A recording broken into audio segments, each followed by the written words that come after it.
Hello viewers, আপনারা সবাই কেমন আছেন? আশা করি সবাই অনেক ভালো আছেন। আমি চলে এসেছি মোবাইল রহস্য ইউটিউব চ্যানেলের পক্ষ থেকে প্রণয় কাউরিয়া। আজকে কিন্তু আমরা আবারও নতুন একটি ফোনের রিভিউ দেখব। সেটি হচ্ছে আমাদের সবার অনেক জনপ্রিয় ব্র্যান্ড স্যামসাং ব্র্যান্ডের স্যামসাং A13 ফোনকে নিয়ে। আমরা দেখতে পাচ্ছি এই ফোনটা কিন্তু ডিজাইন আর বিল্ড কোয়ালিটি অনেক প্রিমিয়াম। আর এই ফোনটির যে কালার সেটা আমরা ব্লু কালারে পেয়ে যাচ্ছি। এই ফোনটির আরো কিছু কালার ভেরিয়েন্ট রয়েছে, কিন্তু আমাদের হাতে যে ফোনটি রয়েছে সেটি মূলত ব্লু কালারের। আর এটি কিন্তু অনেক প্রিমিয়াম লাগছে আমাদের হাতে।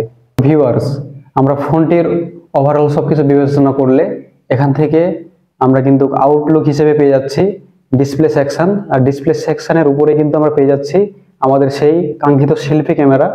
আর ব্যাক সাইডে খেয়াল করলে আমরা পেয়ে যাচ্ছি স্কোয়াড ক্যামেরা সেটআপ, আর সাথে রয়েছে ফ্ল্যাশ লাইট। আর নিচে কিন্তু আমাদের সেই জনপ্রিয় ব্র্যান্ড স্যামসাং এর সেই লোগোটি। আর সাথে কিন্তু আমরা নিচের দিকে খেয়াল করলে পেয়ে যাচ্ছি আমাদের স্পিকার, আর সাথে রয়েছে টাইপ সি এর চার্জিং পোর্ট, আর সেকেন্ডারি নয়েজ ক্যান্সেলেশন মাইক, এবং সাথে রয়েছে ইয়ারফোন জ্যাক। আর ফোনটির ডান সাইডে খেয়াল করলে আমরা পেয়ে যাচ্ছি আমাদের ভলিউম বাটন।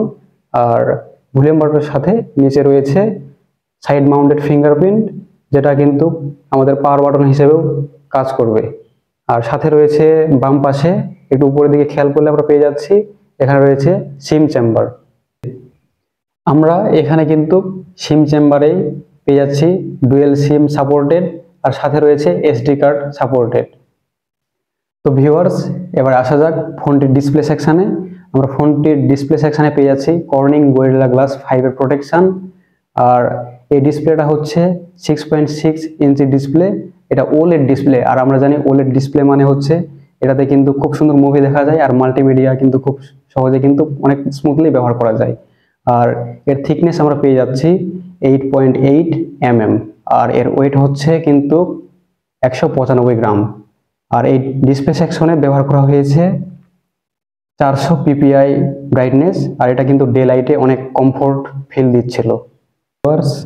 আমরা ফোনটি থেকে 4K ভিডিও প্লে করে দেখি। আমরা দেখতে পাচ্ছি এখান থেকে কিন্তু ভিডিওটা অনেক স্মুথলি প্লে হচ্ছে। আমরা জানি এই ফোনটি কিন্তু ডিসপ্লের জন্য অনেক সুন্দর পারফরমেন্স দিয়ে থাকে। আমরা এখান থেকে কিন্তু দেখে নিতে পারছি। ভিউয়ার্স, এবারে আসা যাক ফোনটির ক্যামেরা সেকশনে। আমরা জানি এখনকার জেনারেশন আমরা অনেকটা সেলফি লাভার এবং ভিডিওগ্রাফার হয়ে থাকি। আর এটা কিন্তু অনেকটা প্রয়োজনীয় একটা ফোনের ক্ষেত্রে, ক্যামেরা কতটা সুন্দর ভিডিও বা ফটো ক্যাপচার করতে পারছে সেটা। তো স্যামসাং আমরা জানি অনেক সুন্দর ভিডিও এবং ফটোগ্রাফি আমাদের প্রোভাইড করে থাকে। আর আমরা এই ফোনে পেয়ে যাচ্ছি ব্যাক সাইডে স্কোয়াড ক্যামেরা সেটআপ। আর এখানে রয়েছে মেইন ক্যামেরা হিসেবে রয়েছে 50 মেগাপিক্সেলের ক্যামেরা, আর সাথে রয়েছে 5 মেগাপিক্সেলের আলট্রা ওয়াইড লেন্স, সাথে রয়েছে 2 মেগাপিক্সেলের মাইক্রো সেন্সর, আর সাথে রয়েছে 2 মেগাপিক্সেলের ডেপথ সেন্সর। আর এই মেইন যে 50 মেগাপিক্সেলের ক্যামেরা সেটাতে কিন্তু অনেক সুন্দর আমরা ফটোগ্রাফি পেয়ে যাচ্ছিলাম। আর এই ফটোতে কিন্তু আউটডোর এবং ইনডোরেও অনেক সুন্দর কিন্তু ফটো ক্যাপচার করতে পারছিল। আর ম্যাক্রো মাইক্রো সেন্সরেও ওভারঅল অনেক সুন্দর আমরা ফটো পেয়ে গেছি। আর এই 50 মেগাপিক্সেল ক্যামেরা দিয়ে আমরা 1080 30 fps এ ভিডিও রেকর্ড করতে পারছিলাম। আর এই ভিডিওতে কিন্তু ওভারঅল সম্পূর্ণ ভিডিওতে শার্পনেস এবং ডিটেলস ক্যাপচার করতে পারছিল। এবারে আসা যাক ফোনটির ফ্রন্ট ক্যামেরাতে বা সেলফি ক্যামেরাতে। ফোনটির ফ্রন্ট ক্যামেরায় আমরা পেয়ে যাচ্ছি 8 মেগাপিক্সেলের সেলফি ক্যামেরা। আর এই 8 মেগাপিক্সেলের সেলফি ক্যামেরা কিন্তু এই বাজেট রেঞ্জ হিসেবে খুব সুন্দর আমাদের সেলফি প্রোভাইড করছিল। ভিউয়ার্স, এবারে আসা যাক ফোনটির সিস্টেমের দিকে। আমরা জানি একটা ফোনের পারফরমেন্সের জন্য সিস্টেম অনেকটা হেল্পফুল এবং অনেক প্রয়োজনীয়। আর এই ফোনটির সিস্টেমের ক্ষেত্রে প্রসেসর হিসেবে ব্যবহার করা হয়েছে Exynos 850 প্রসেসর। এটা স্যামসাং এর একটা প্রসেসর। আর এটা হচ্ছে 8 ন্যানোমিটারের প্রসেসর। আর এটাতে জিপিইউ হিসেবে ব্যবহার করা হয়েছে Mali G52। এই ফোনটিতে এখন রান করছে Android 13। আর এই ফোনটি মূলত দুইটি ভেরিয়েন্টে পাওয়া যায়।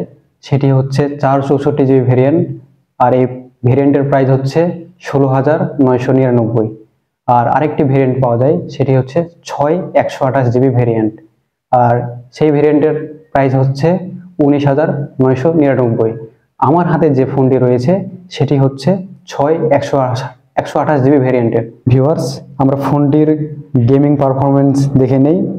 আমরা এখান থেকে ফ্রি ফায়ার গেমটি প্লে করে নিয়েছি। এখান থেকে আমরা ট্রেনিং মোডে চলে যাই, যার পরে একটু দেখে নেই এর পারফরমেন্সটি। ফোনটি কিন্তু মোটামুটি ওভারঅল ভালোই পারফরমেন্স দিচ্ছিল। গেমটি খুবই স্মুথলি কিন্তু লগ ইন হচ্ছিল, আর আমরা কিন্তু গেমটা খুব সহজেই মোটামুটি প্লে করতে পারছিলাম। আমরা দেখে নিতে পারছি আমরা কিন্তু ফ্রি ফায়ার গেমটা খুব স্মুথলি খেলতে পারতেছি। ভিউয়ার্স, এবার আসা যাক ফোনটির ব্যাটারি সেকশনে।